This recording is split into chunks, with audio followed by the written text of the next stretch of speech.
தென்றலே மெல்ல பேசு அந்த சீரியலில் பார்த்தீங்கன்னா ரேக்லா ரேஸ் வந்து விட்டாங்க இல்லைங்களா. ஸோ யாதாண்டா வின் பண்ணுவா அப்படின்னு பார்க்கும்போது இளமதி தான் வந்து வின் பண்ணியிருக்காங்க. ஸோ எனக்கு என்னன்னா பரமன் வந்து ஹெல்ப் பண்ணாரு, அது தப்புன்னு நான் சொல்லலை. இப்போது ஒரு ரேஸு ஆரம்பித்தாச்சு, அந்த பொண்ணுக்கு இந்த மாதிரி மாட்டிக்கிச்சு, சரி ஓகே ஹெல்ப் பண்ணாலும் சரி. ஒன்று அந்த டைமுக்கு வந்து போயிருக்கணும், போயிருந்தாவாச்சு வின் பண்ணியிருக்க எனக்கு தெரிஞ்சு வாய்ப்பு இருக்குது. ஸோ இவ்வளோ நேரம் ஹெல்ப் பண்ணிட்டு மற்ற வண்டியெல்லாம் போயிடுச்சு. எவன் போனால் நான் வந்து வின் பண்ணிவிடுவேன் அப்படின்னு பரமனோட என்ன சொல்கிறது ஓவர் கான்ஃபிடென்ட் தான் பரமனை வந்து அவுட் பண்ணிவிட்டு எனக்கு தோணுது. ரொம்ப ஓவர் கான்ஃபிடென்ட்டாக இருந்தாப்புல பரமன். இத்தனை வருஷம் நான் தான் ஜெயிக்கிறேன், கப்பில் என் பேரை எழுதியிருக்கு, அது இதுன்னு சொல்லி இதுதான் வந்து அவுட் பண்ண வச்சுது. அதுவும் இன்னொன்றுனா இந்த பொண்ணுலாம் என்ன ஓட்டிட போகிறா அப்படின்னு பரமன் வந்து குறைச்சி எடை போட்டார். ஸோ அதுவும் வந்து தப்பாயிடுச்சு.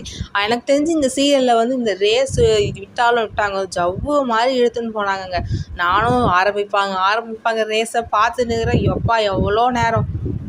எனிஹாவ் பரவாயில்ல, ப்ரொமோலையாச்சும் யார் வின் பண்ணாங்கன்னு காட்டிட்டாங்க. ஓகே, நீங்கள் இந்த ரேஸில் யார் வின் பண்ணுவாங்கன்னு நினச்சிங்கன்னு சொல்லுங்கள். ஓகே கைஸ், என்ன நடக்குதுன்னு பார்க்கலாம். உங்கள் கருத்துக்களை கமெண்ட் செக்ஷனில் ஷேர் பண்ணுங்கள்.